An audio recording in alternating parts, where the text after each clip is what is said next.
Uma das maneiras de Deus nos livrar é antes de acontecer a situação, antes de acontecer o problema. Vamos lá? Êxodo capítulo 13, versículo de número 23.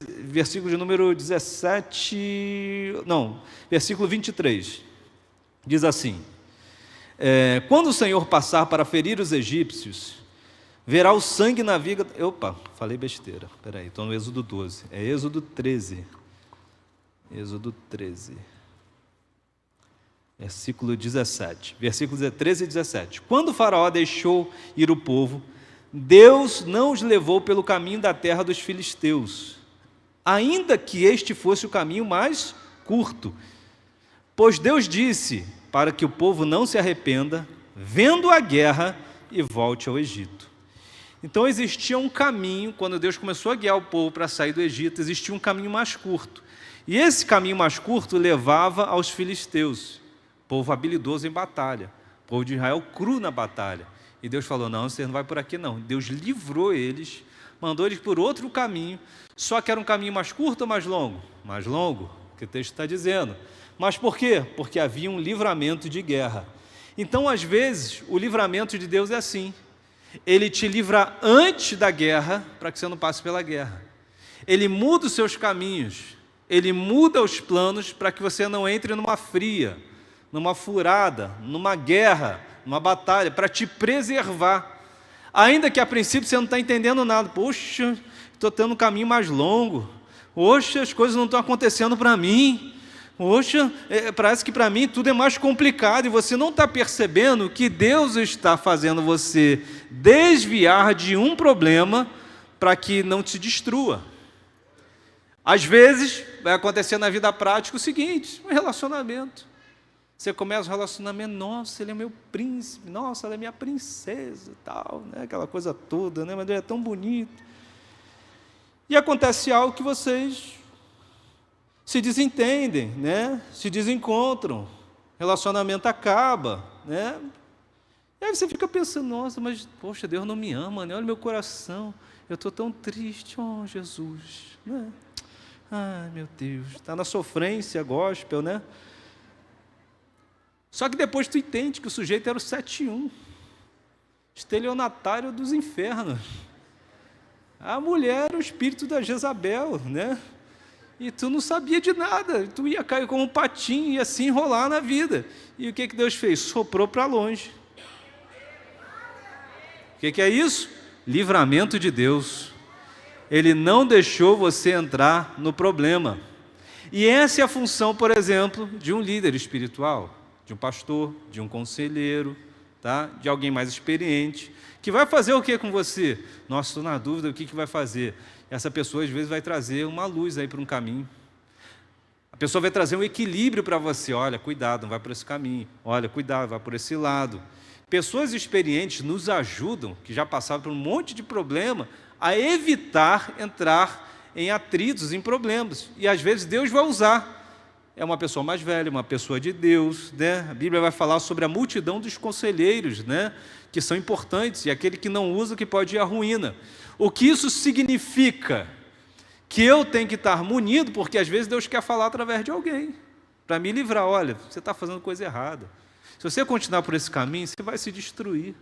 Você não está vendo que está errado, não está vendo que não é para a perdição. Agora, olha a importância de você estar andando com gente temente a Deus, de estar andando com gente boa, com gente de Deus.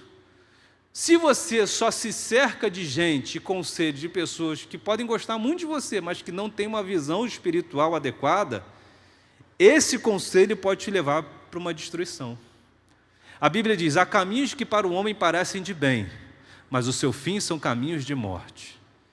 O homem natural não discerne as coisas do Espírito, porque lhe parece loucura, mas o homem espiritual discerne todas as coisas.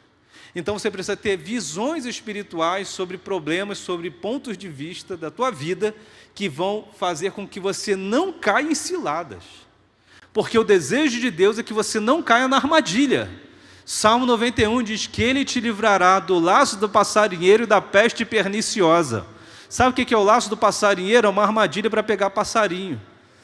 Então ele está falando: não quero nem que você entre nessa armadilha, que ela está feita e você não está percebendo.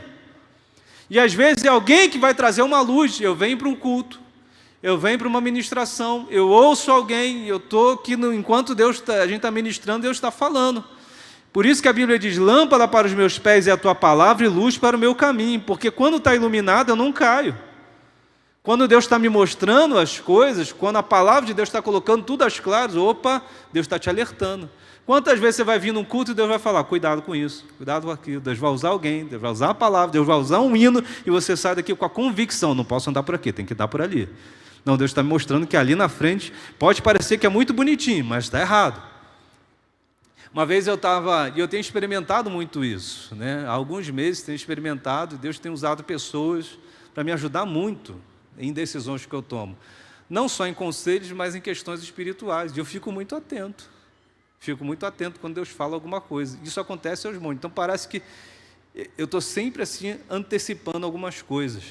Deus fala, cuidado, na área tal que vai acontecer isso. Rapaz, é batata. Passa uma semana, 2 dias às vezes, e o negócio começa a acontecer naquela área.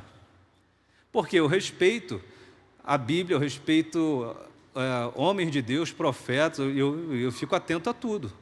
Uma vez um pastor amigo meu, o pastor Alfredo pregou aqui, ele falou assim, sabe qual a diferença entre o reinado de Davi e Salomão? É que Salomão, ele só usou a sabedoria. Ele era o homem mais sábio, mas veja na Bíblia, em algum momento Salomão utilizando, ou aparecendo, ou tendo vulto de algum profeta no reinado dele. Não tem, era só ele por ele. Conclusão, ele foi à ruína. Depois da sua morte, o reino foi rasgado no meio, porque ele se perdeu. Não tinha um Natã para falar que ele estava fazendo alguma coisa errada. Mas veja o reinado de Davi. O homem segundo o coração de Deus, mas ele era temente. E ele tinha uma abertura para um Natã falando, não é por aqui, olha, cuidado, não constrói o templo não vai por aqui, tu errou, se conserta. E ele tinha a preocupação de perguntar a Deus, o Senhor vai me dar vitória nessa batalha? Vou ou não vou? E ele não dizia, eu sou o Davi, e aonde eu me meter eu vou dar. Não. Ele perguntava a Deus. Então, o que Deus quer fazer conosco é esse: é te livrar de problemas. É que você consulte a Deus, tenha um coração quebrantado, para que você não venha a se prejudicar lá na frente. Quantos estão entendendo? Dão glória a Deus aí?